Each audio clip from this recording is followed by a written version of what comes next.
Bueno, en esta parte vamos a trabajar un poco con simplexes, con un simplex. Y eso es la generalización de un triángulo. Nosotros sabemos lo que es un triángulo.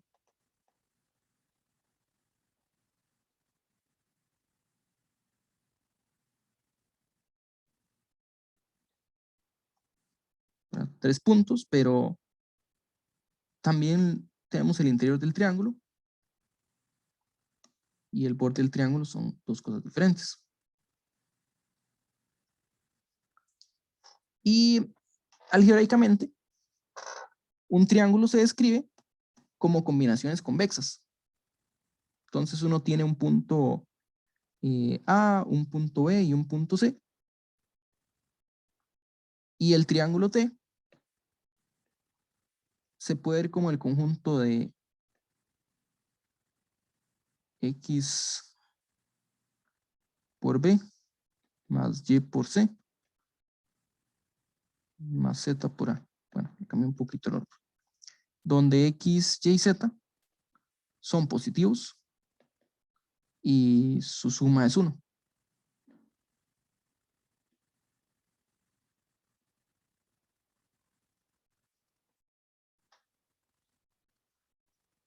¿Verdad? Por ejemplo, cuando teníamos un segmento, eso, cuando iniciamos Jensen, por ejemplo, en la tarea, la descripción que tiene nos habla de que para determinar un punto en un segmento, si este es A y este es B, un punto se puede escribir como lambda A más 1 menos lambda por B. Donde cuando lambda es 0, estamos en B, y cuando lambda es 1, estamos en A. Entonces uno puede hacer... Perdón, eso no describe el interior, ¿verdad? Solamente el triángulo. Sí, o sea, esto incluye lo que está en amarillo, el borde y lo que está en amarillo. Esto de aquí es una superficie de dimensión 2, es algo plano, que tiene área. Entonces, la dimensión de un triángulo es 2, vive en el plano. No se puede hacer un triángulo en R, pero uno sí lo puede hacer en más dimensiones, ¿verdad? Uno puede hacer un triángulo en R3 o en cualquier dimensión para arriba. Entonces, el simplex viene a generalizar eso. Por ejemplo, eso es dimensión, bueno, así, R2, esto es en R2. Y uno, si recuerdan el tetraedro,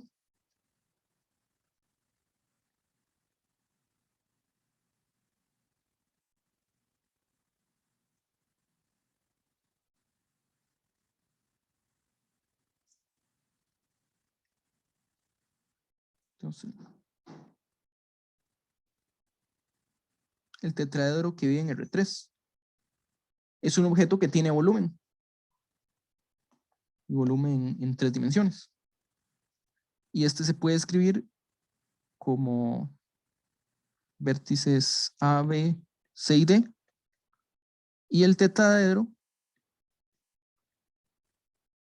se puede hacer de la misma forma, X1 por A más X2 por B más X3 por C más X4 por D, donde XY es positivo, y al sumarlos todos,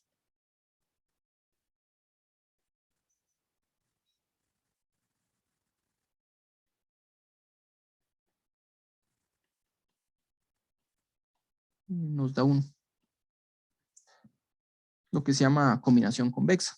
Pues todo punto de esta forma genera, el conjunto de los puntos de esta forma es el interior de la figura, dada los vértices.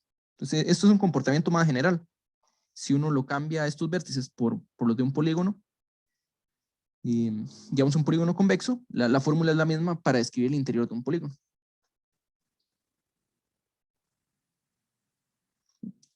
Entonces, bueno, nuestro simplex va a ser una generalización del triángulo o del tetraedro a una dimensión n. ¿Okay? Entonces, lo primero es que para definir un simplex, igual que definimos un triángulo, necesitamos n más 1 puntos en Rn. Bueno, lo de Rn no es tan importante porque puede ser una dimensión más grande. Pero, entonces lo que podemos decir es esto.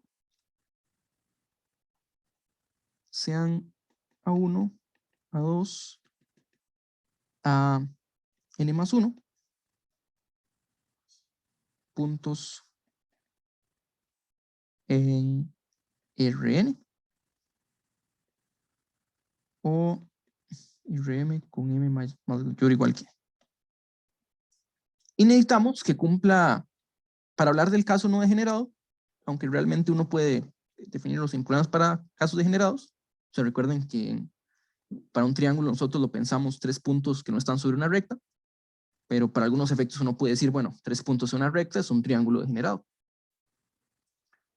Entonces, en este caso, el caso no degenerado sería puntos en posición general. Supongamos que son puntos en posición general, y eso quiere decir, pues sean puntos en Rn en posición general.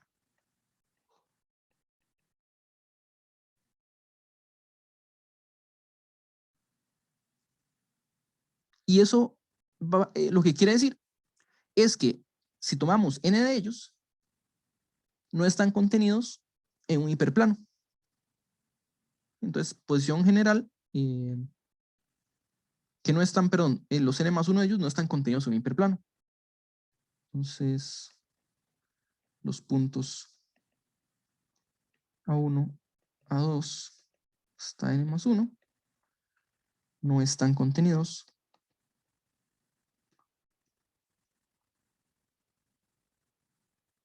en un hiperplano. Bueno, recuerden que un hiperplano es solo un espacio de dimensión n-1. Bueno, en geometría es un espacio, en álgebra lineal es un espacio afín, porque no tiene que pasar por el origen. Tenemos un hiperplano.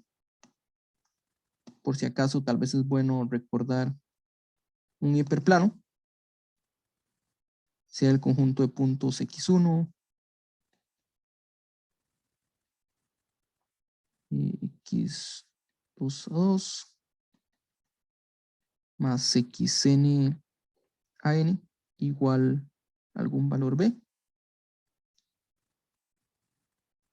Es el conjunto de, bueno, lo que estoy diciendo aquí es el conjunto de soluciones. Tal vez para escribirlo formalmente, estamos usando las tuplas. No, x2, xn, que cumplen esta propiedad. Las soluciones de una ecuación lineal. Esto es un hiperplano. Esto con A1, donde estos puntos, A1, A2 hasta AN, no son todos cero.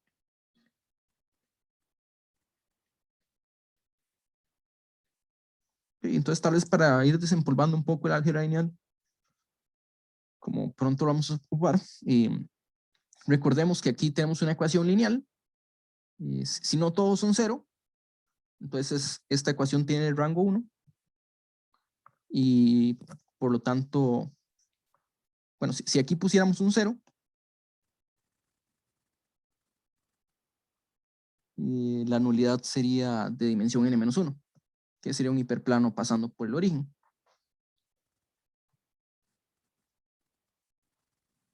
Entonces aquí el B es una traslación. El B es una traslación, entonces no es, no necesariamente pasa por el origen. Okay, entonces, posición general significa que no están todos sobre un hiperplano. Pero eso también nos dice, o de otra forma, esto es equivalente a decir, hay estos puntos en posición general.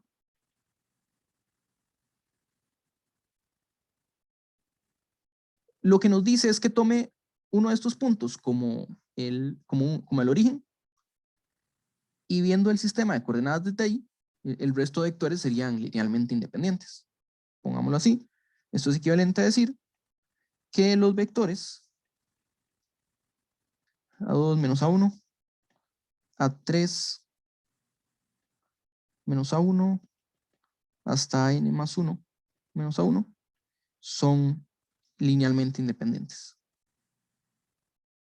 De lo contrario, habría un espacio, bueno, un hiperplano, por ejemplo, que contiene a todos estos puntos, a todos estos vectores, y si trasladamos este hiperplano sumándole A1 a todo, este sería un hiperplano en el sentido de espacio vectorial, o sea, un espacio de dimensión n-1, y si lo trasladamos por A1, tendríamos un hiperplano que pasa por todos estos puntos. Y esto nos dice que en particular, dados o de esta forma, que no hay y de estos puntos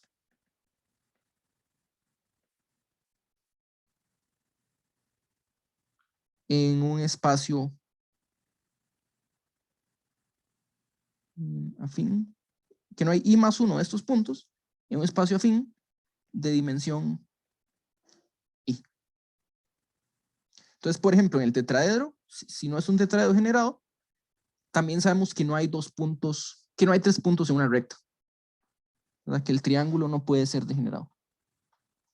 Y esto es básicamente porque los puntos son linealmente independientes, después de escoger uno como origen y tomar los otros como vectores. Bueno, el simplex tiene una propiedad muy curiosa. Entonces, cuando uno habla de tetraedro, ¿se acuerdan que nosotros teníamos vértices, caras y aristas? Cuando uno hablaba de sólidos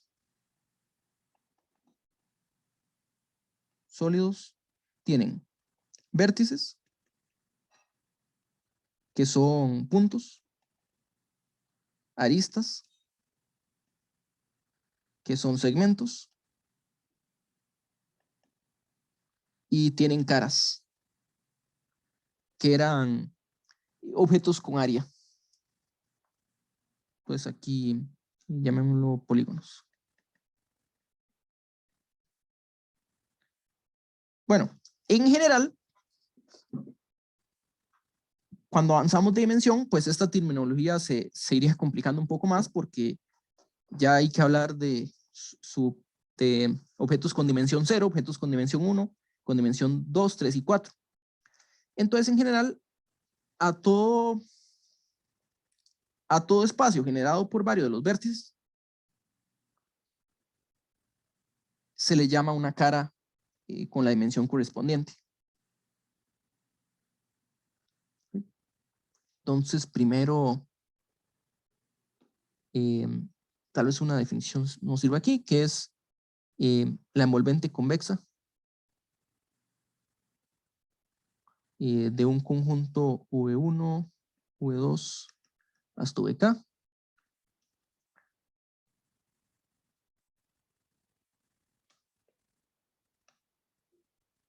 La envolvente convexa de un conjunto son todas las combinaciones lineales con coeficientes entre 0 y 1.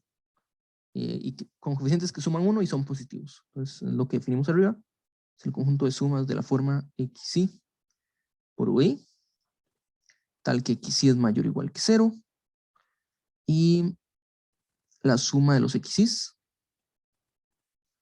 va a ser 1. Entonces, esta es la envolvente convexa.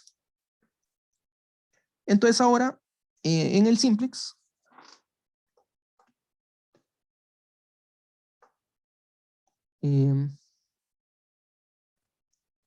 si S es igual a un simplex, ¿no? Tenemos a n más 1 puntos, es un simplex n-dimensional.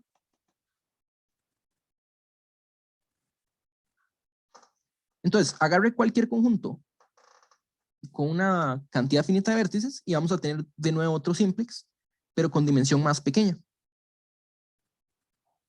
Entonces, espacio convexo generado por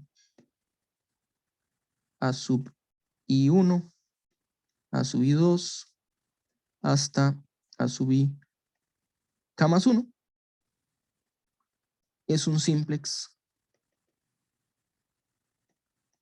de dimensión K. Y además este simplex como conjunto está contenido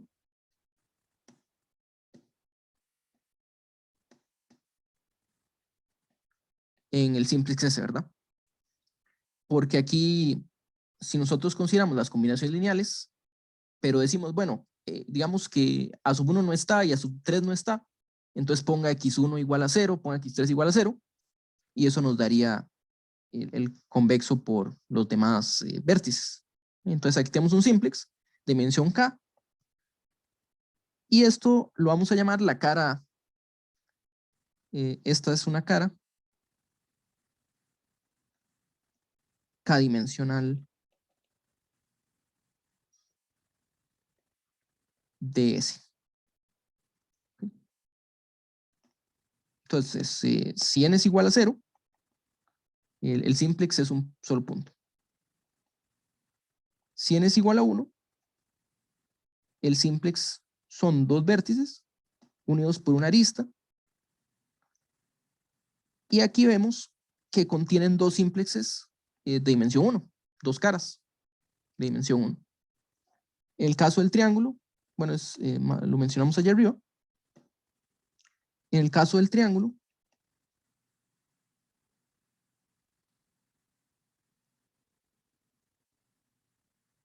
entonces tenemos caras de dimensión 2, tres caras de dimensión 2, y tenemos las caras de dimensión 0. Y para hacer un ejemplo adicional, en el tetraedro 3,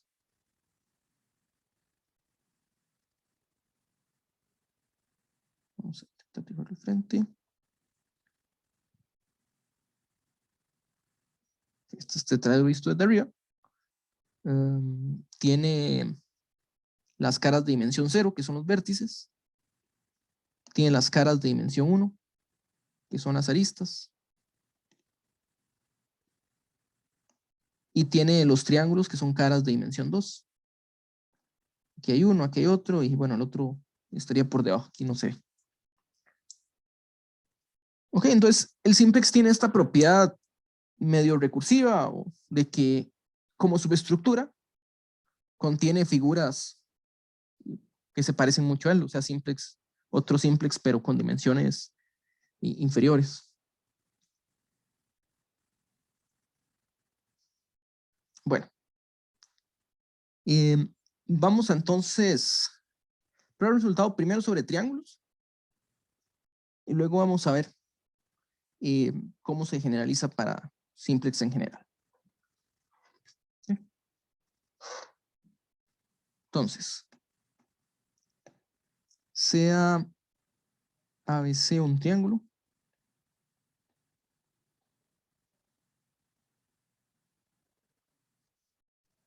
¿okay? Entonces vamos a considerar lo que se llama una triangulación de la figura, una triangulación de este triángulo. Entonces voy a empezar haciendo el dibujo antes de definirlo formalmente. Entonces, básicamente la triangulación se podría obtener poniendo vértices y uniendo segmentos hasta formar todos los triángulos posibles.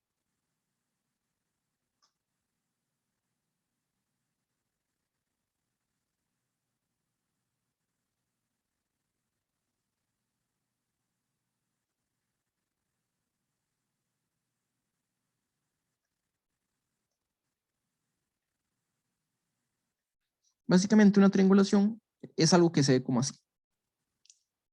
Vean que en esta figura los triangulitos serían estos pequeños, los de la triangulación.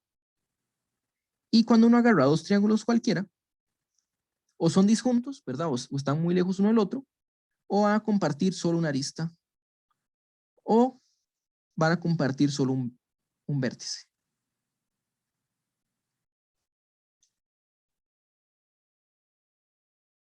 ¿Sí? Entonces tenemos esta triangulación de aquí. Entonces, una triangulación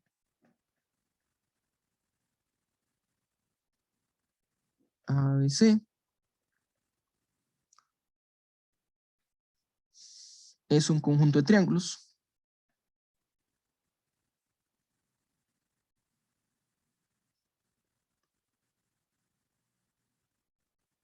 entonces digamos vamos el símbolo aquí de triángulo. Tenemos triángulo 1, triángulo 2, triángulo algún número. Y vamos a tener la propiedad de que como conjunto cubren el triángulo ABC. Tales que el triángulo ABC,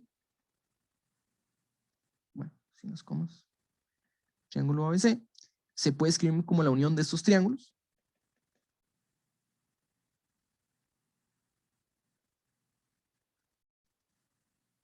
O sea, todo punto del triángulo está sobre alguno de estos. Pero le vamos a pedir que si es diferente de J, entonces la intersección de dos triángulos es un punto, una arista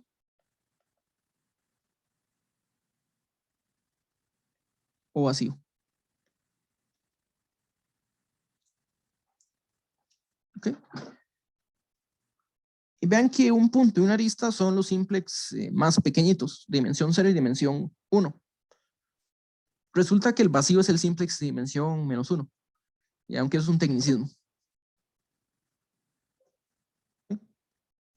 Entonces, lo que estamos diciendo es que la intersección de cualesquiera dos simplex en esta partición va a ser un simplex de dimensión menor. En este caso solo los intersecamos y tenemos o una arista, que sería una arista común, o un vértice común de ambos. ¿Sí? Lo que nos dice esto es que no está permitido hacer algo como así. Como que aquí hay un triángulo y aquí haya otro. ¿Verdad? Algo así no se puede.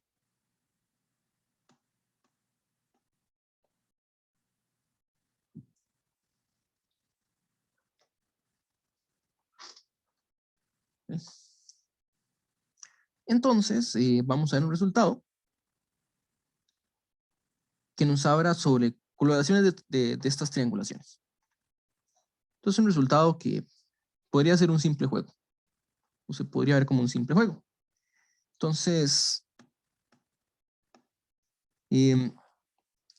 si T sería un conjunto de triángulos,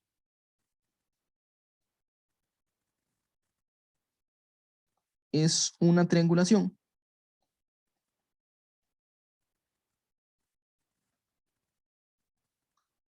del triángulo ABC.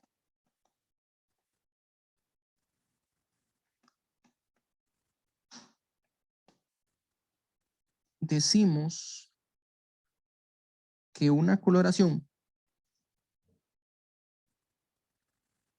de los vértices de T, llamémoslo V de T, entonces los vértices de T serían todos los vértices que aparecen en esta triangulación.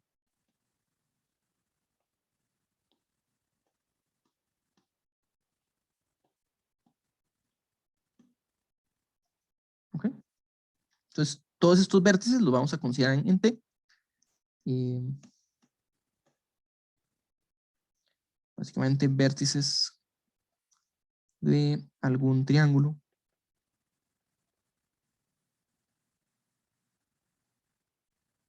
en T.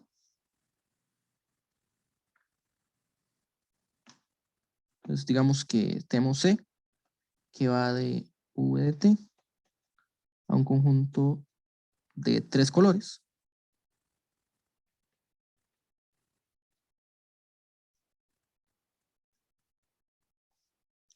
Decimos que una coloración dada es una coloración propia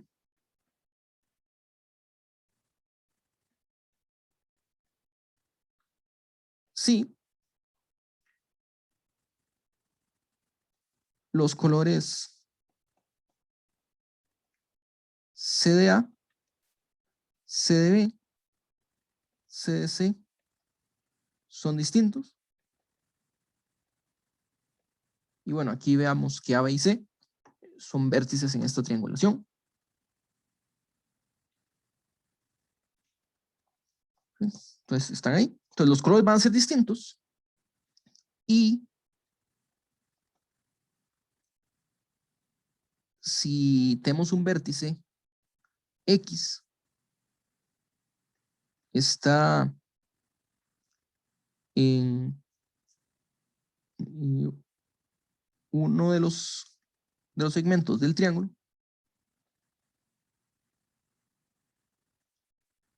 del triángulo grande, el triángulo ABC,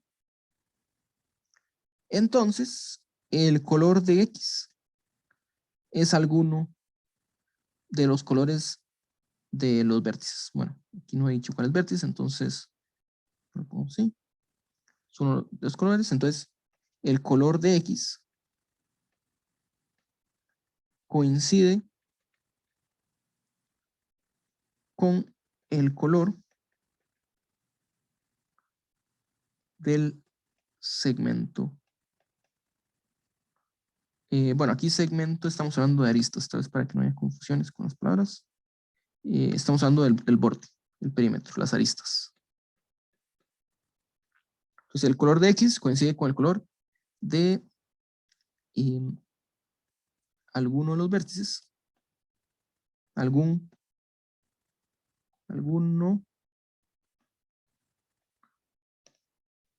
de los vértices en el extremo del segmento. ¿Okay?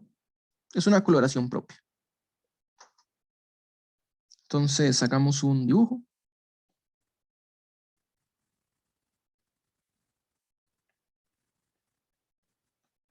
Profe, ese X es vértice, ¿verdad? Vértice de T. Sí. X por vértice, sí. Okay. Entonces tenemos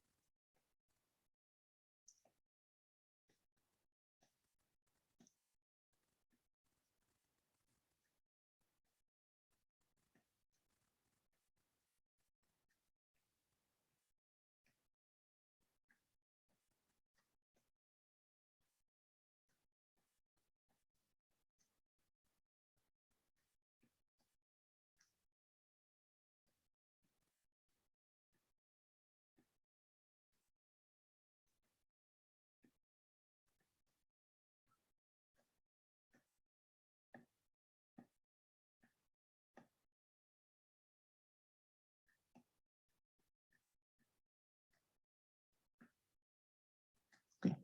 Entonces, esta es una triangulación de ABC y la coloración va a ser propia. Subrayamos esa palabra. Propia. Sí tiene estas propiedades. Entonces, los colores de A, B y C son distintos. Entonces, digamos que el de A es rojo, B va a ser verde y C azul. ¿Okay? Entonces, la restricción es que si X está en el segmento AB, no puede usar el color azul. X solo puede usar o el color verde o el color rojo.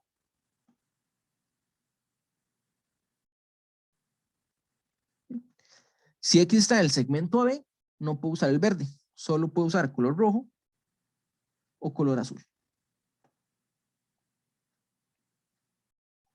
Y si X está entre B y C, entonces no puede usar el color rojo, solo puede usar el verde o el azul.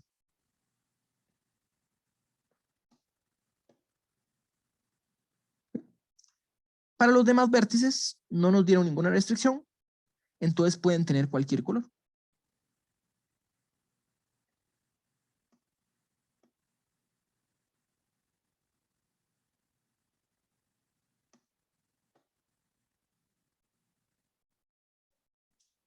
¿Okay? Bueno,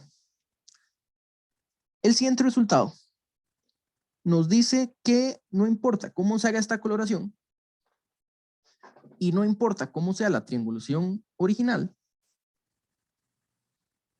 siempre es posible encontrar un triángulo que use todos los colores en sus vértices. Un triángulo especial. Que sería un triángulo como este que está aquí.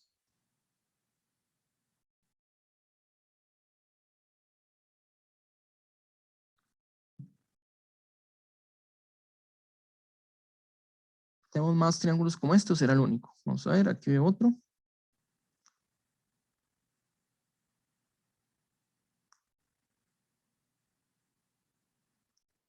De hecho, este es otro a la par. Y hay uno más A la abajo, par del primer amarillo hay otro, sí.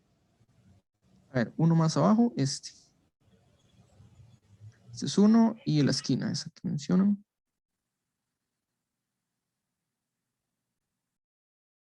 y hay uno un poquito más a la derecha.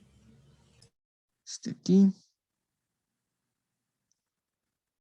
Me falta uno, por lo menos. Esquina Debajo superior del primero que izquierda. pintó. Ok, Debajo del primero. Perdón. este sí. Y también a la par. Ujú. También a la par. Pero no ese a la par, el otro a la par. Al frente. Ajá. Vamos a ver, pero ese que acabo de pintar sí funciona, ¿verdad? O sea, lo que me Sí, también. sería otro. Sí, ese también. ¿Ok? Y esos parecen ser todos, ¿no?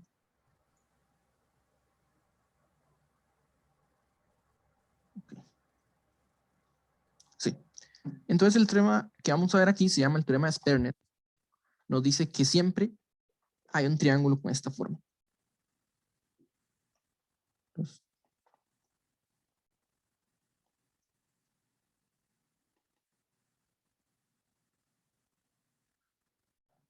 y según, bueno, según lo que recuerdo haber buscado, este resultado se supone que era la misma fecha que el otro Sperner. Entonces creo que era 1928 o 21. Pero por ahí. Sperner nos dice que si T es una triangulación de un triángulo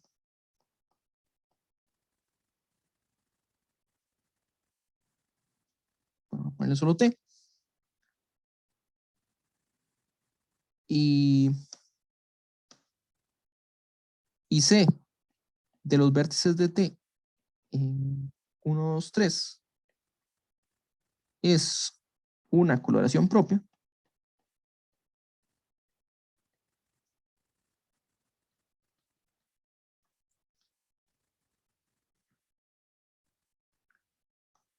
entonces existe un triángulo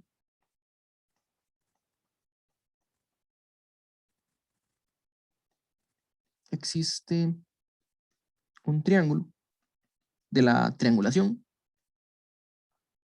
y llamémoslo triángulo A', B', C', en T, tal que los colores de los vértices son en algún orden los colores 1, 2, 3.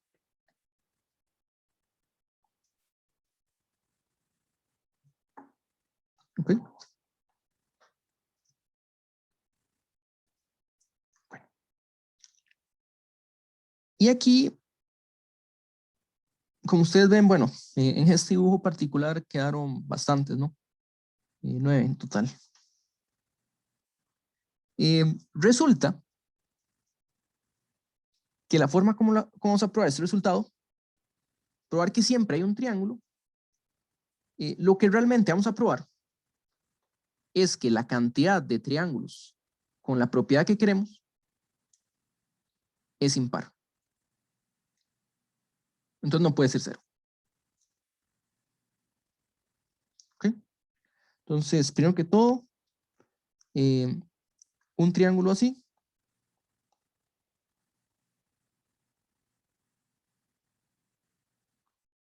se llama un triángulo arcoíris.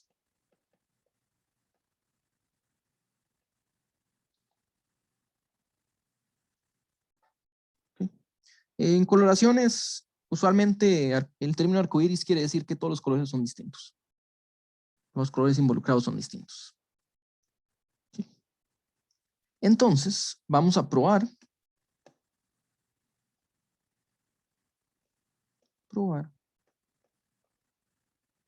que en realidad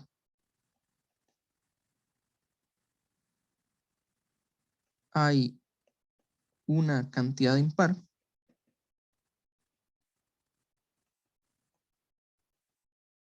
de triángulos arcoíris.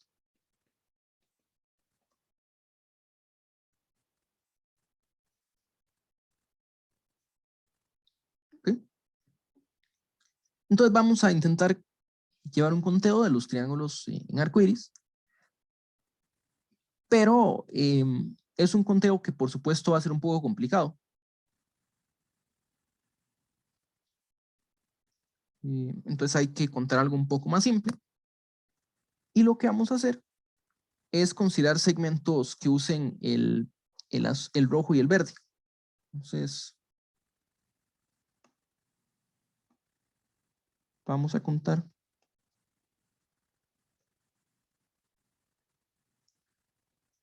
segmentos que sean rojo y verde.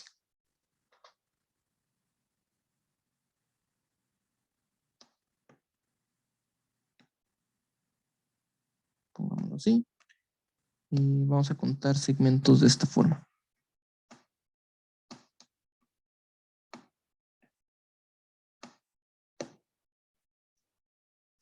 ¿Ok? Y bueno, ¿por qué contar estos segmentos de esta forma nos va a servir? Bueno, el asunto es que cada triángulo arcoíris tiene un segmento de estos, ¿verdad? Entonces, si tomamos un triángulo de estos arcoíris, pues uno de los segmentos es verde y rojo. Entonces, vamos a ver. Cada triángulo arcoíris contiene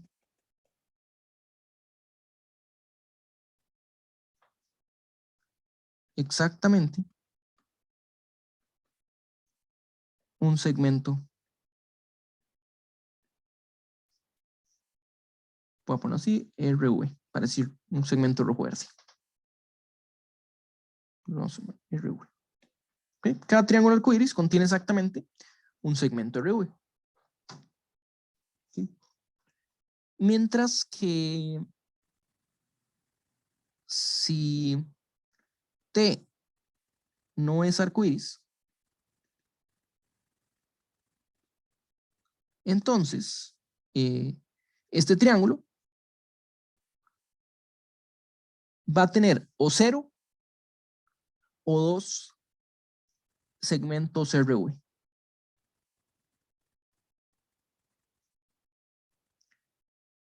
Contiene 2 o 0 segmentos RV. Okay, ya vamos a ver por qué, pero veámoslo aquí. Vean, por ejemplo, este triángulo en el centro. 2 vértices verdes y uno rojo. Hacemos el foquito. Entonces vean aquí, tenemos un segmento RV y aquí tenemos un segmento RV. ¿Verdad? Si nos vamos a un triángulo que no es arcoíris, aquí del otro lado, vemos que tiene 0 segmentos RV porque no usa, en este caso no usa el verde. ¿Okay? Entonces, lo que va a pasar es que si un triángulo no es arcoíris y ya usó el azul, va a haber un color entre rojo y verde que no use. Quiere decir que vamos a tener 0, ¿verdad? O sea, no va a haber ningún segmento RV. Entonces, 2 segmentos RV. Pues 2, si delta no usa azul,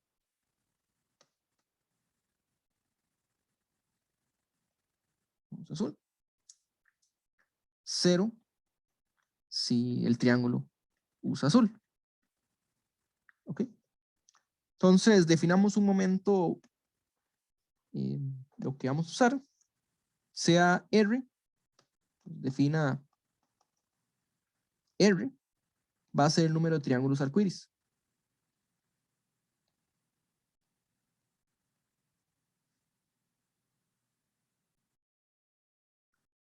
Y Q sería el número de triángulos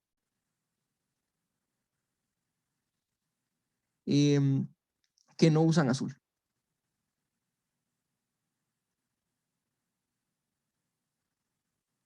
¿Ok? Entonces, lo que dice justo arriba, mirando lo que dice justo arriba, es que el número de segmentos RV, hay uno por cada triángulo arcoíris, mientras que hay 2 por cada triángulo azul, triángulo que no usa el azul. ¿Ok? Y si nosotros queremos probar que el número R es impar, basta mostrar que el número a la izquierda es impar, ¿verdad? ¿Ok? Pero dentro de RV vamos a diferenciar entre 2 tipos de segmentos. Los segmentos rojo-azul que están en el interior del triángulo, como este que está aquí, y los segmentos rojo-verde que están en el borde del triángulo. Entonces diferenciamos entre segmento rojo-verde dentro del triángulo y fuera del triángulo. Quiero decir, al borde del triángulo. Vean que si consideramos segmento rojo-verde al borde del triángulo, está en el segmento AB, ¿verdad? Está en el segmento AB porque en el segmento BC no se puede usar el rojo y en el segmento AC no se puede usar el azul. No, perdón, el verde no se puede usar. ¿Ok? ¿Y cuál es la propiedad que tienen? Que, por ejemplo, tal vez copiemos este dibujo para rayarlo un poco.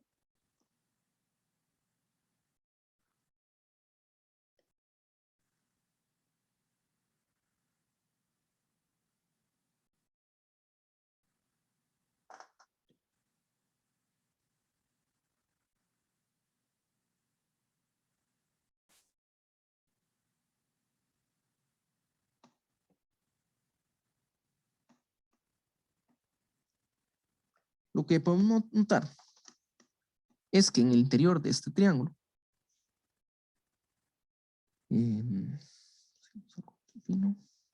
si consideramos un segmento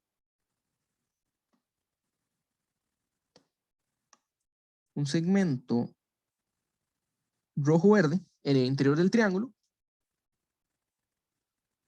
este segmento incide con 2 triángulos, ¿verdad? Con este que está aquí y este que está aquí abajo. Mientras que si consideramos un segmento en el borde del triángulo, este segmento es incidente solo con un triángulo. ¿Ok? Entonces, CAX igual número de segmentos en interior, perdón, segmentos RV en el perímetro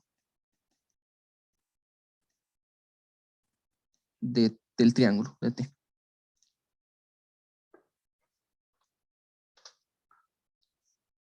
Ok, bueno, ya les digo una cosa. X es el número de segmentos en el perímetro de T. Y Y, el número de segmentos RV en el interior de T.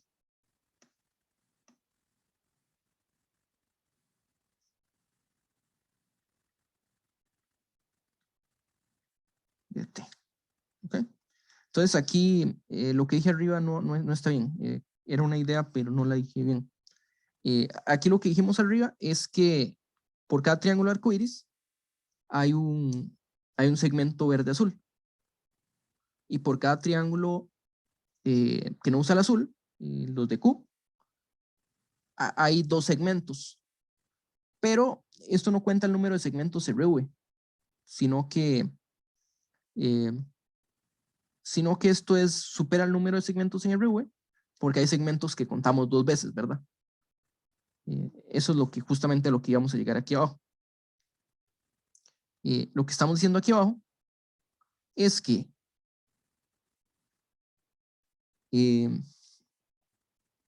X más 2Y cuenta todas las parejas RV, pero con multiplicidad asociadas por triángulo. Entonces este número va a ser igual a R más 2Q. ¿Ok? Entonces, ambos números sería contar los segmentos RV, pero con la multiplicidad de lo contamos por en cuántos triángulos aparece, si es 1 o si es en 2. Y tenemos esta identidad. Y esto nos dice que R es congruente con X módulo 2.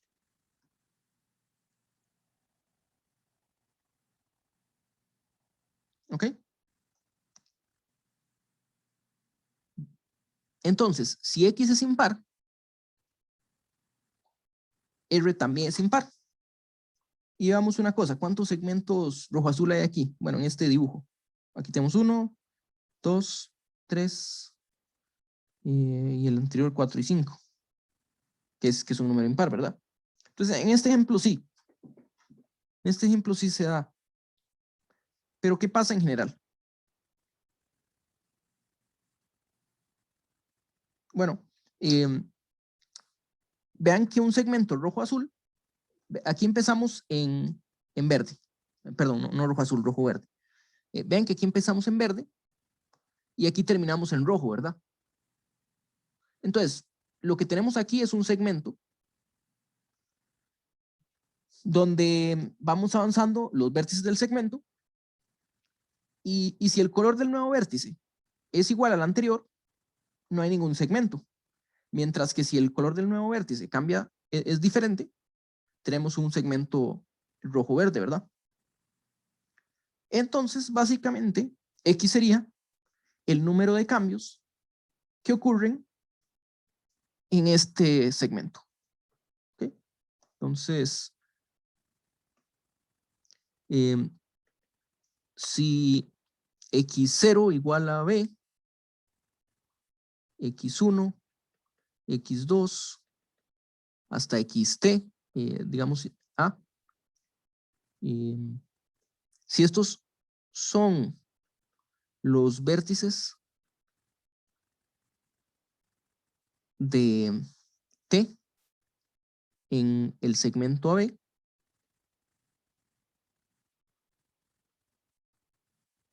en orden, ¿verdad? Con X0, luego X1, X2, hasta XT. Entonces, el número X que teníamos antes sería el número de Is, tales que el color de XY es distinto al color de XY más 1, ¿verdad?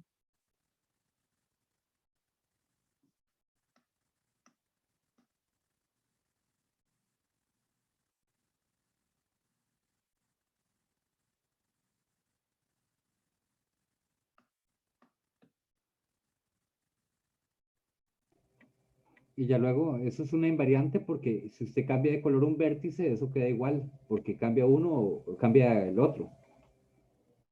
Más o menos así es. Tal vez dicho diferente, pero sí es una invariante. Sí está dado, ¿verdad? Ok. ¿Qué es lo que tenemos? Que mientras vamos avanzando, el color puede ser diferente o puede ser igual, ¿verdad? Pero sí, esto es un encendido apagado. Empezamos en verde y queremos terminar en rojo.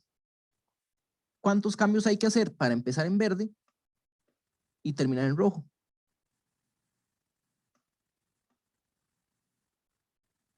Mínimo uno.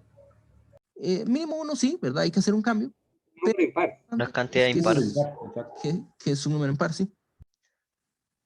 Para pasar de 0 a 1, encendiendo y apagando, si uno empieza con luz apagada y termina luz encendida, tiene que apretar el interruptor una cantidad impar de veces. ¿Sí? Entonces este de aquí es un número impar. ¿Ok? Entonces eso implica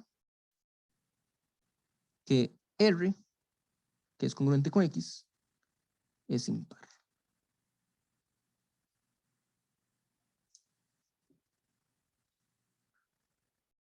¿Ok? Y eso, con eso mostramos el teorema de Sperner para triángulos. El lema, bueno, en realidad este es el otro teorema, este es lema de Sperner.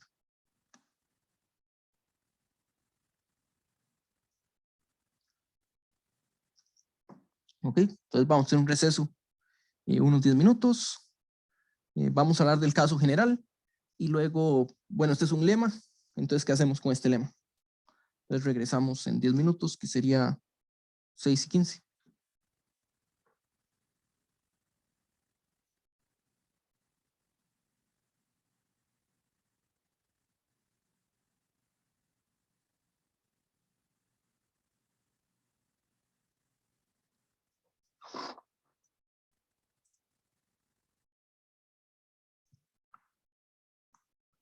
Bueno, ahora lo que vamos a hacer es generalizar este resultado y para eso necesitamos generalizar lo que sería la triangulación y la definición de coloración propia. Entonces, vamos a agarrar un simplex y ya no vamos a hacer una triangulación, sino que vamos a hacer una subdivisión. Entonces, sea ese un simplex. Digamos que un simplex n-dimensional. Pero creo que ahorita no vamos para la definición. Una subdivisión de S es una colección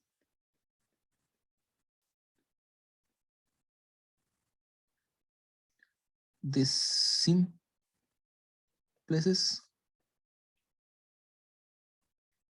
entonces llamémoslo vamos a esta letra, ¿sí? S1, S2, SK, cantidad finita.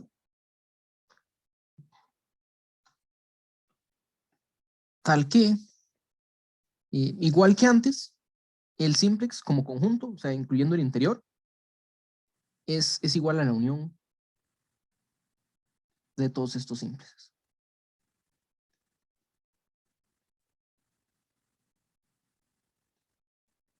¿Ok?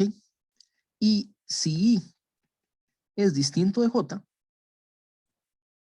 entonces SI intersección SJ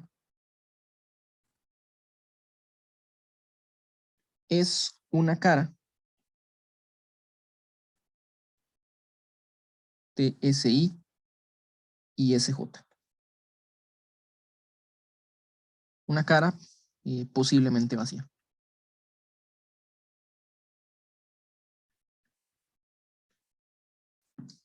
Entonces, como dijimos antes, el vacío sería un simplex de dimensión n-1.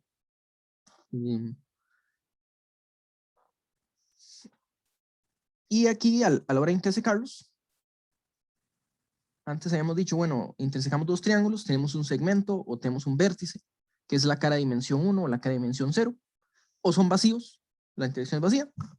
Y en este caso, bueno, vamos a decir que la intersección es una cara de ambos. Una cara,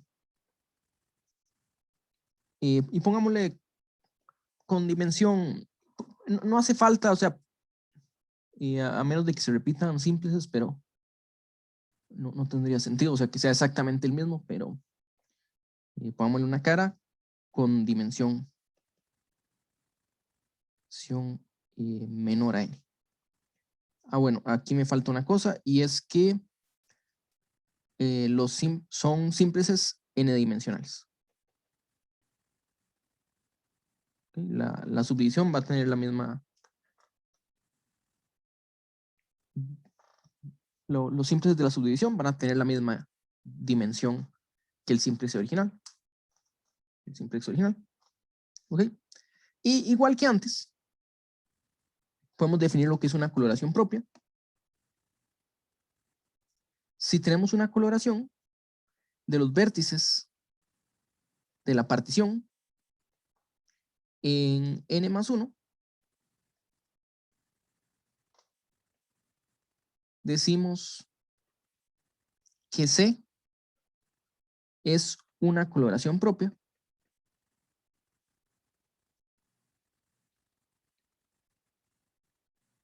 si el color de los vértices de S son todos los colores, n+1. ¿Okay?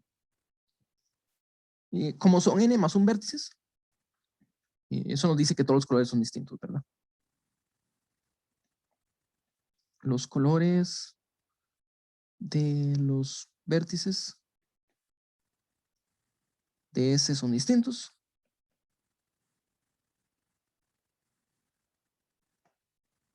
Son n+1 vértices distintos, o sea, están los n+1 colores. Y si tenemos un vértice, si X, un vértice de la partición, está en una cara cadimensional de S, digamos una cara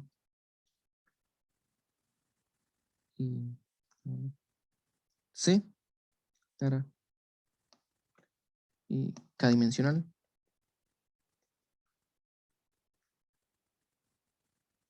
C del simple C grande de S, entonces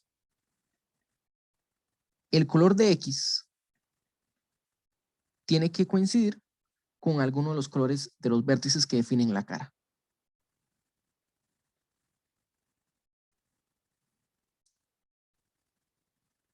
Esta es una coloración propia. Y o sea, estas dos condiciones. Todos los vértices tienen colores distintos y nos paramos en una cara de la dimensión que sea. Entonces para acá, 0. Bueno, 0 es irrelevante, pero igual se vale, hasta dimensión n. Aunque de nuevo en n no dice nada, ¿verdad? Porque en el caso de la coloración, en el interior decimos que puedo usar cualquiera de los colores, pero en realidad lo que estamos diciendo es puedo usar el color de A, el color de C o el color de B, o sea, que son todos colores. Así que esa condición, ponerla o no, no hace ninguna diferencia.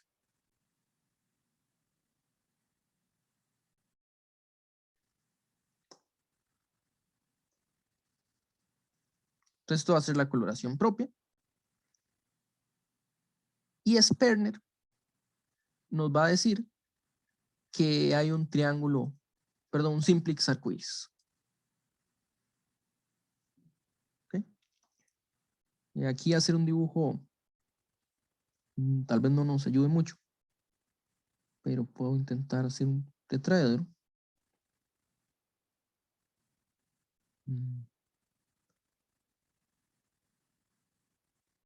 Entonces, tenemos colores distintos.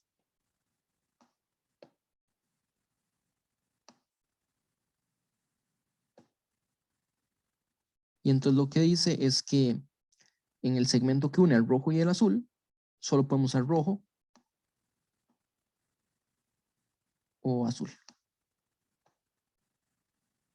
Y si nos vamos a la cara que está abajo, no podemos usar el amarillo. Entonces en esta cara, si hay vértices, pueden usar el azul, pueden usar el rojo y pueden usar el verde, pero el amarillo no lo pueden usar, solo si están en el interior del tetraedro propiamente. ¿Okay? Entonces Sperner nos va a decir lo mismo que antes.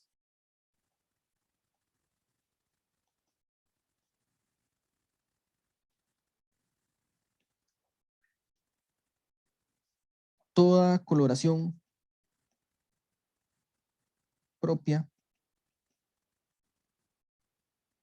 de S, una subdivisión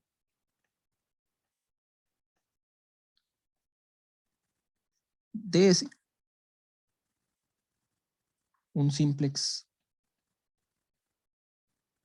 n-dimensional,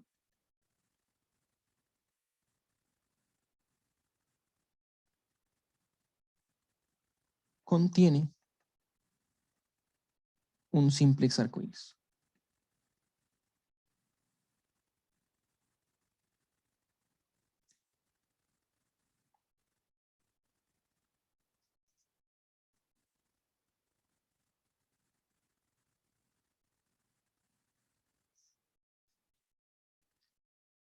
¿Ok? Y la prueba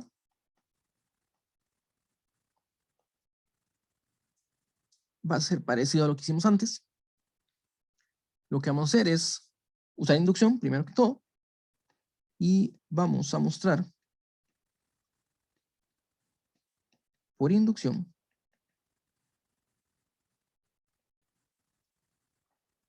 que el número de simplex arcoíris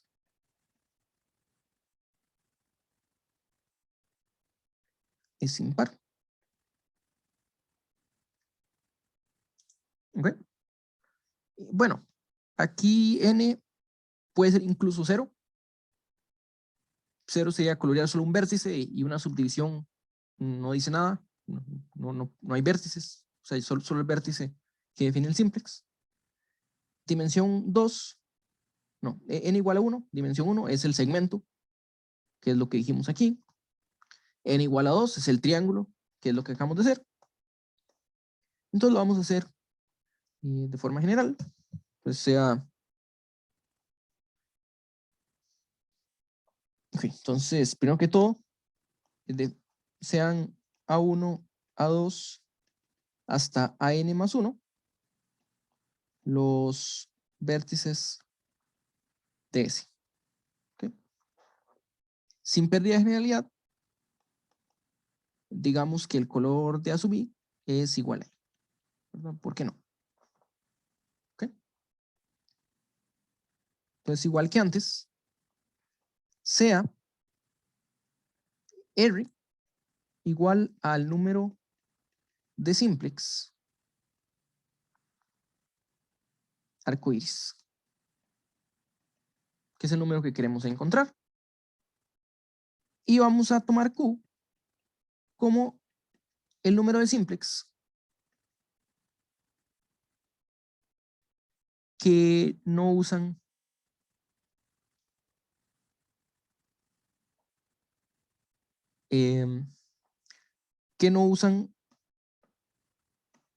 el color n más 1. Esto sería hablando de los vértices, ¿verdad? En sus vértices.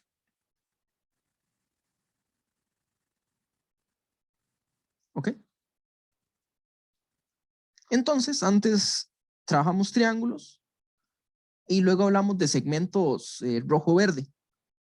Los segmentos rojo-verde era un segmento que no usaba, estamos usando un color menos y estamos considerando los que no usan el último color. Entonces ahora vamos a considerar los simples de dimensión n-1, o sea, las caras n-1 dimensionales, que usan todos los colores excepto n más 1. Entonces, consideremos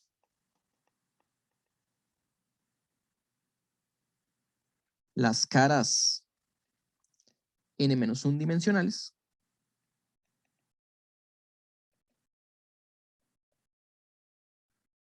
tales que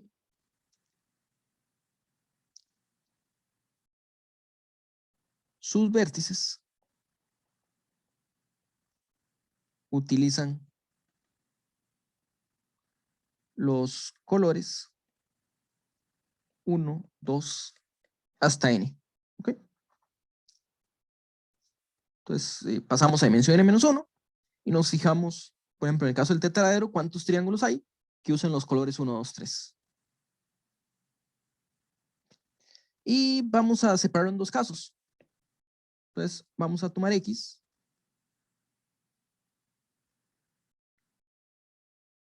Sería las caras con esta propiedad.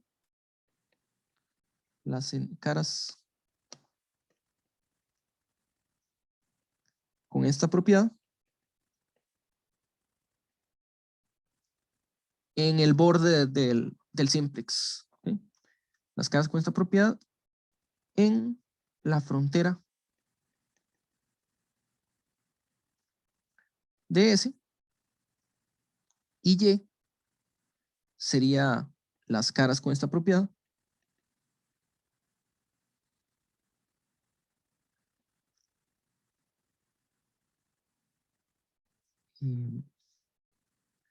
dentro de S. ¿Ok? Y aquí los cálculos son los mismos, porque si SI, pues digamos que SI es A1I, A2I, AN más 1I, es un simplex arcoíris.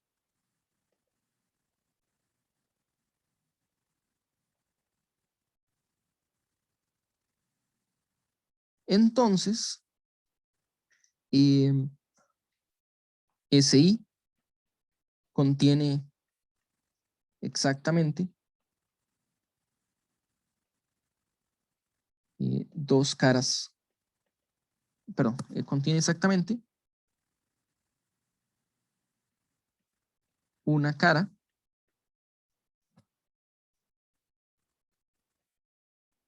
que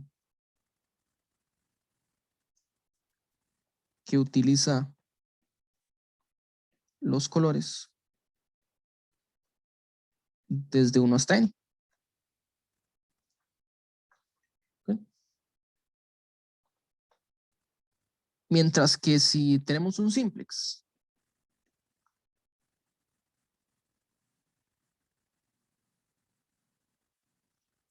y este simplex, si este simplex usa todos los colores, pero no usa el color n más 1, usa solo, usa los primeros n colores,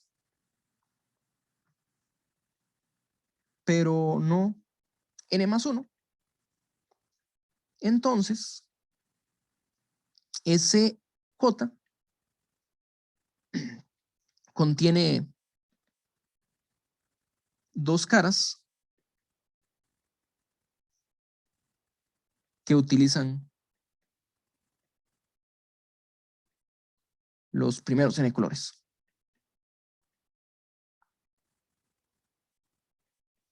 ¿Sí? Y vean que básicamente estas caras que estamos definiendo son arcoíris en la dimensión n-1. ¿Sí? ¿Y por qué es esto? Bueno, porque hay un color repetido, ¿verdad? O sea, habría, digamos que un color repetido. Y para formar una cara que use todos los colores, del color que se repitió, tenemos que escoger uno y quitarlo. Hay dos vértices que podemos quitar para obtener esta cara. ¿Ok? Y lo otro es que igual que antes,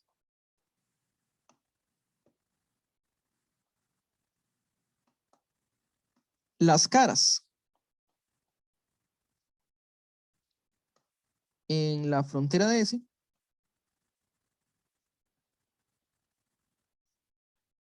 pertenecen a exactamente un simplex de la subdivisión, ¿verdad? Mientras que el interior pertenecen a 2.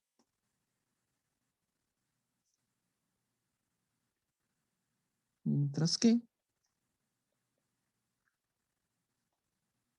las caras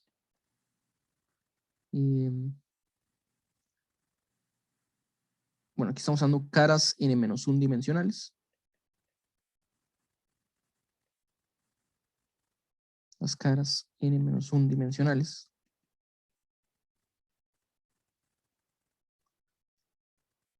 en el interior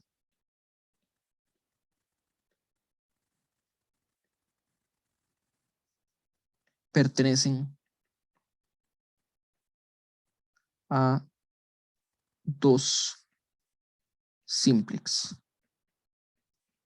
TS. ¿Okay? Entonces, básicamente, por ejemplo, en el caso del tetraedro, si no tiene una base triangular, solo la pueden compartir 2 tetraedros.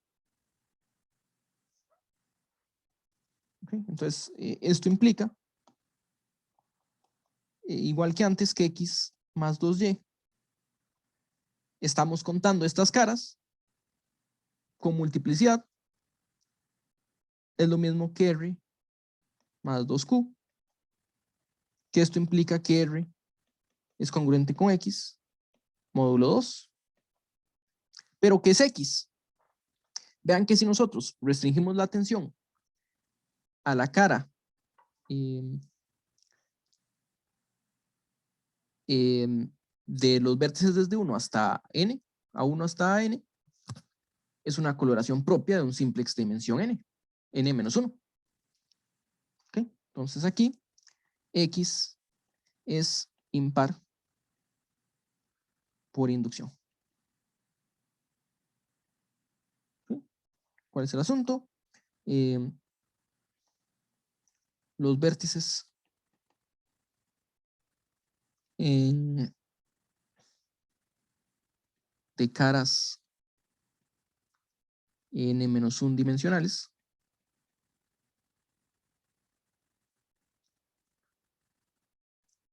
en la frontera de S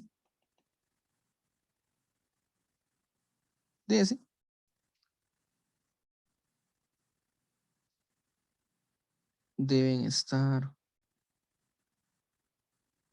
sobre la cara TS con vértices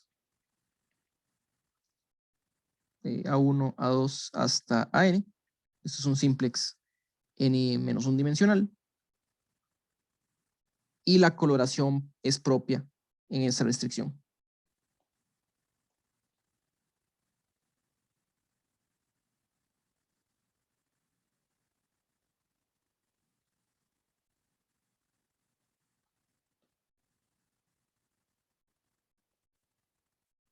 ¿Está bien? Ok. Y eso sería.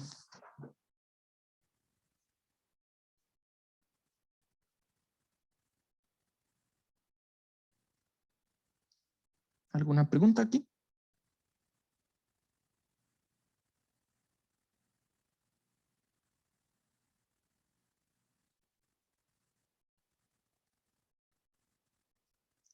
Bueno.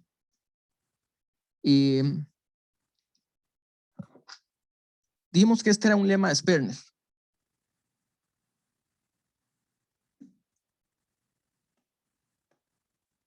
Y este lema sirve para probar el siguiente teorema.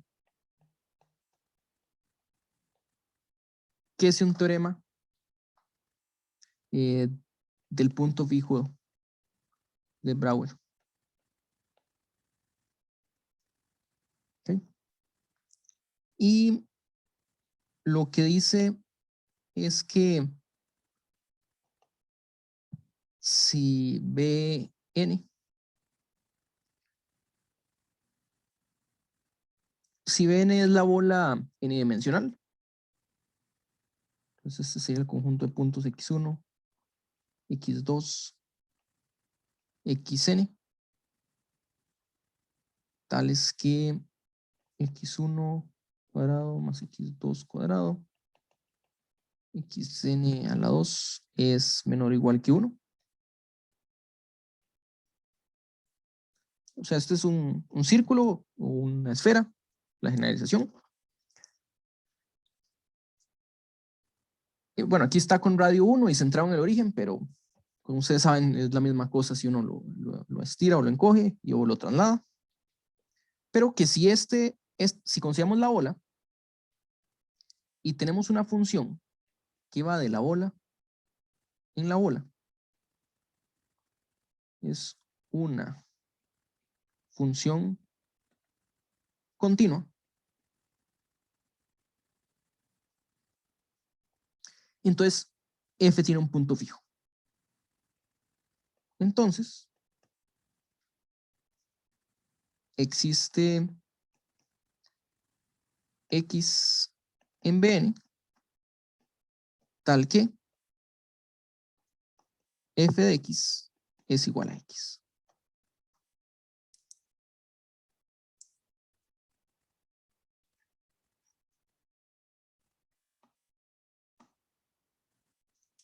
Vamos a probar este resultado usando el anterior. Y para los que no han llevado topología o no han visto el teorema de Brouwer antes, piensen en este resultado, este ejercicio de 250.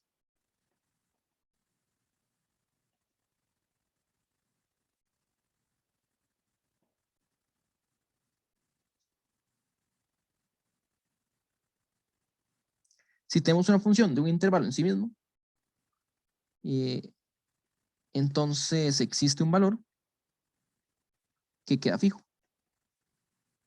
Existe x en intervalo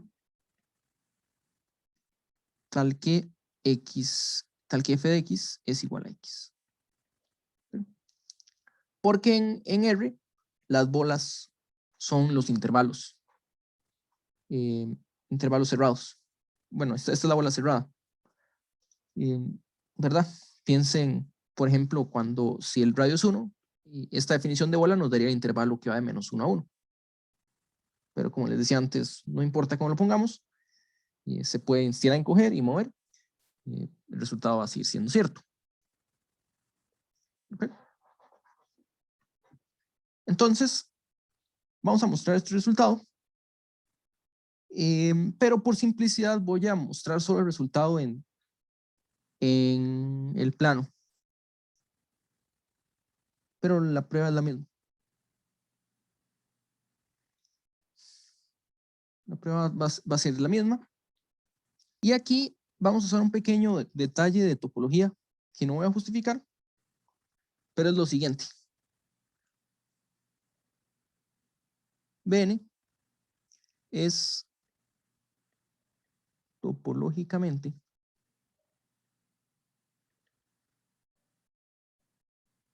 equivalente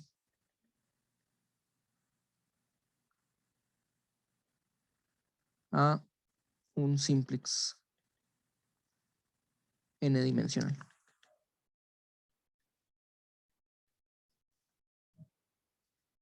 ¿Sí? Bueno, los que ya han llevado topología saben lo que significa topológicamente equivalente y probablemente también saben que eso es algo sencillo de probar. Y los que no, me imagino que por lo menos han escuchado lo que dicen de que una taza y una dona son la misma cosa en topología. Que básicamente la idea es que uno puede formar uno en el otro. Entonces, si uno tiene un triángulo, uno puede formar continuamente el triángulo para transformarlo en un círculo. Entonces, por ejemplo, este segmento que está aquí, lo podemos, bueno, queda tan bonito aquí. ¿Sí? Este segmento que está aquí, lo podemos transformar en algo como esto. Pues, básicamente es una función continua, ¿no? Sí, o sea, la idea, o sea, topológicamente equivalente significa que podemos transformar uno en otro con función continua. Biyectiva y ya. Y que sea una biyección. Sí, aquí, transformar este de aquí. Y no puse este color. Ok. Sí, sí, o sea, no es difícil, pero hay que poner las definiciones. Bueno, en el caso del triángulo, tal vez un poquito más sencillo escribirlo. ¿Sí? Pero vamos a asumir este resultado. Entonces, topológicamente equivalente sí significa que hay una función que es continua, es biyectiva, su inversa también es continua. ¿Okay? Entonces, lo que estamos diciendo con este resultado es que en vez de probar el resultado en una bola, lo vamos a probar en un simplex. Bueno, como les dije, en 2 dimensiones lo vamos a probar en un triángulo. ¿Okay? Sí, entonces, si el resultado es cierto en el simplex, es cierto si Brouwer es, o mejor dicho, Brouwer es cierto en la bola, sí, solo sí, es cierto en el simplex. Entonces lo vamos a probar en simplex. ¿Sí? Les decía que lo vamos a hacer solo para n igual a 2, pero la prueba es idéntica. Y en las notas ya creo que ya la escribí. ¿Ok? Entonces, agarremos un simplex cualquiera, pero tenemos la libertad de escoger cuál simplex queremos. Entonces, en vez de agarrar un simplex en el plano, vamos a escoger un simplex en el espacio de 3 dimensiones. Nada más para simplificar un poco la notación. O sea, el triángulo lo vamos a escoger aquí. Entonces, bueno. Entonces vamos a probarlo, pero en el caso n igual a 2, sea T el triángulo con vértices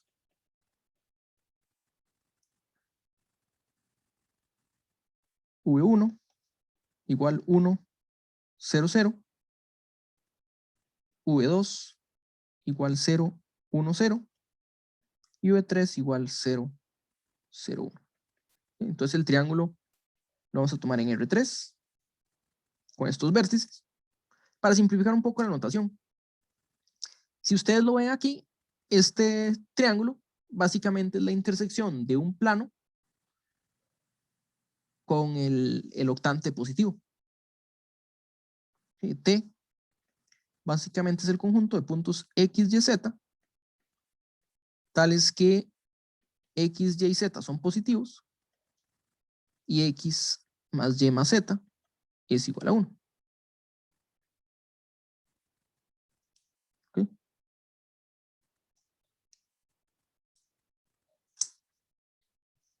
Entonces, sea f de t en t una función continua,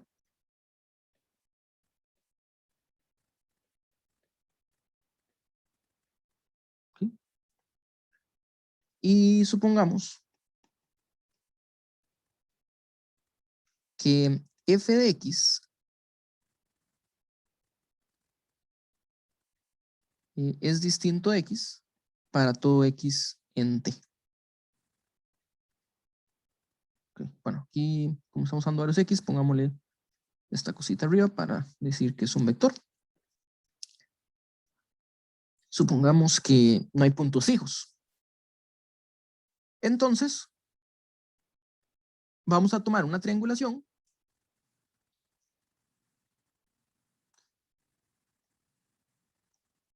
y colorear los vértices. Tomen T, una triangulación de T. ¿Okay? En realidad no vamos a tomar una triangulación. Vamos a tomar varias.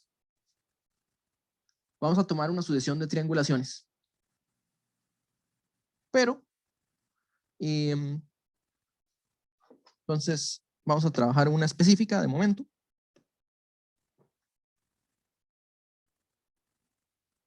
Y consideremos una coloración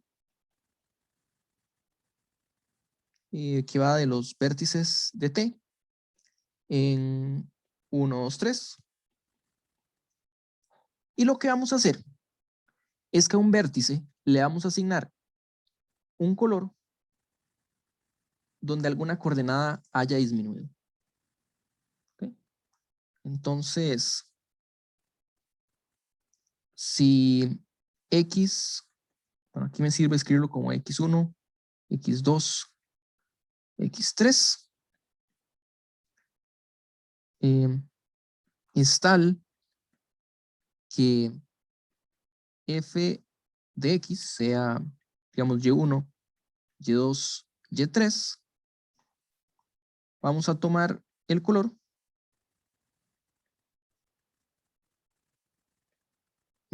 de X va a ser Y con Y más pequeño que X.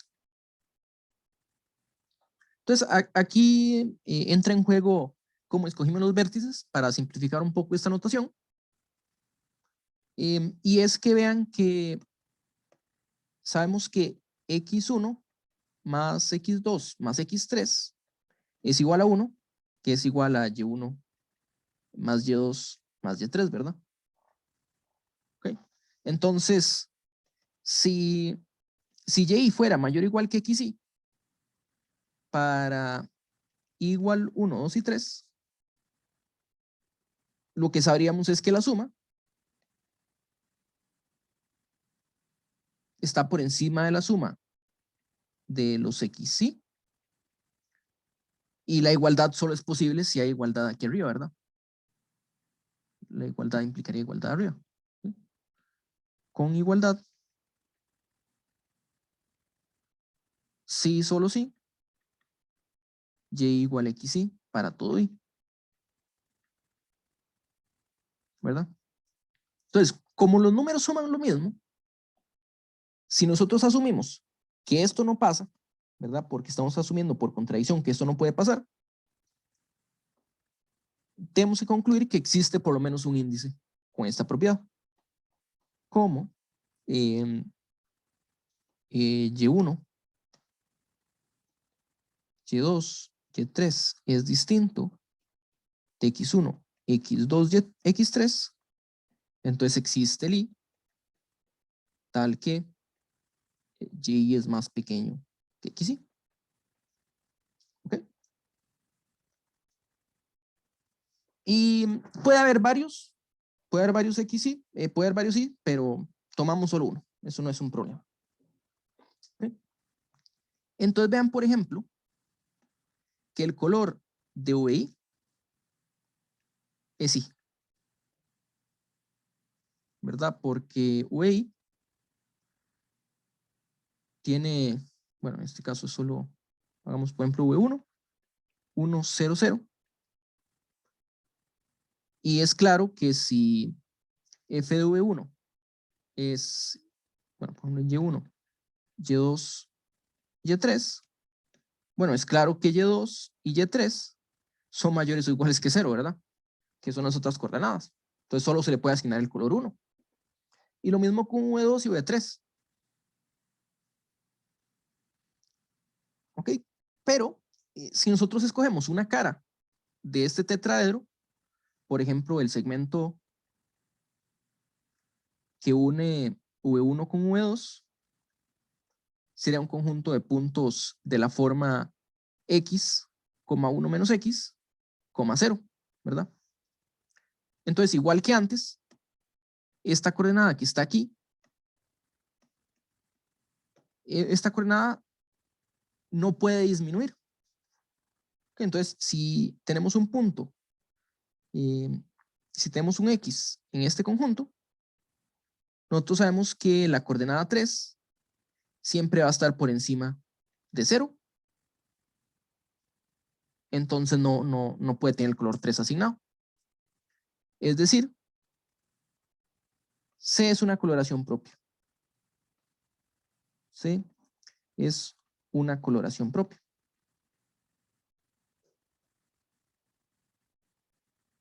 ¿Okay? Tomamos una partición cualquiera, hacemos esta coloración que nos dice cuál coordenada disminuyó, y como les decíamos antes, puede que haya varias coordenadas que disminuyeron, nos quedamos con cualquiera, no pasa nada, y obtenemos una coloración propia. Entonces Sperner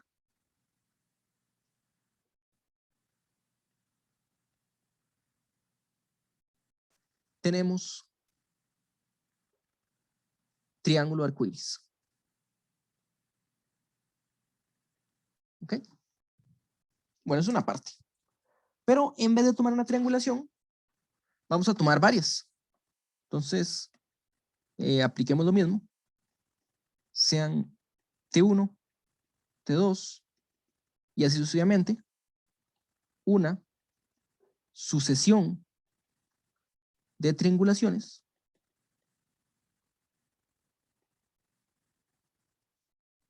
tales que el diámetro de los triángulos converge a cero. ¿Okay? Entonces hay muchas formas de hacer esto. O sea, nada más agarre triángulos, cada vez los triángulos sean más pequeños y que el límite vaya para cero. ¿Okay? Que para cualquier epsilon, a partir de cierto n, los triangulitos tienen diámetro menor a epsilon. ¿Okay? Entonces, nosotros podemos tener, nosotros sabemos que existen un triángulo enésimo, digamos que con vértices de vértices a sub n, b sub n, c sub n, arcoíris. ¿Ok? Y hay dos formas de proceder. Bueno, podríamos, en vez de hacer una triangulación del triángulo total, podríamos triangular el nuevo triángulo arcoíris. Pero lo que vamos a hacer aquí es decir, estamos en un compacto. O sea que, como estamos en un compacto, todas las sucesiones poseen subsucesiones convergentes. O podemos asumir incluso que las sucesiones serían convergentes. Pero lo que podemos hacer aquí, entonces, como T es compacto, encontramos subsucesiones convergentes.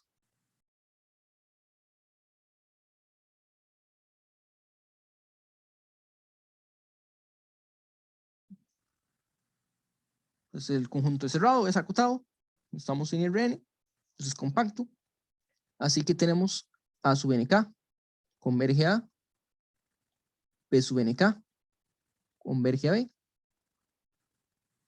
C sub nk converge a C,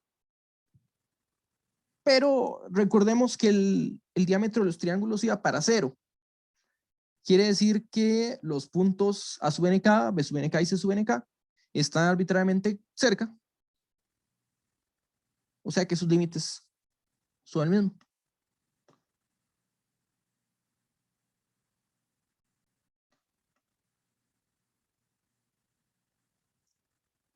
¿Sí? A sub nk, B sub nk, C sub nk convergen a un punto P. ¿Ok? Y sin perder la generalidad o por escogencia,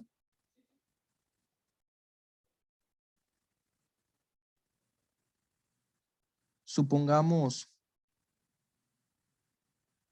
que el color de A sub n es 1, el color de B sub n es 2 y el color de C sub n es 3, ¿verdad? Hay triángulos arcoíris, nada más digamos que los A son los de color 1, los B del color 2 y los C del color 3. Y esto nos dice que F,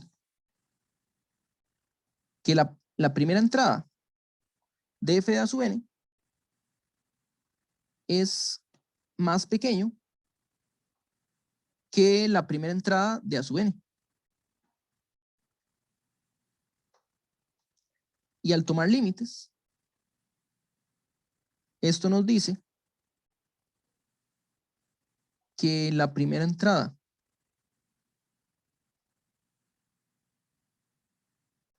de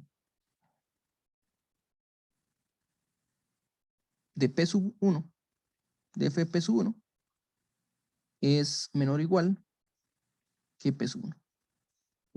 Ok, perdón. Aquí esto es la primera entrada de P es menor o igual que P sub 1.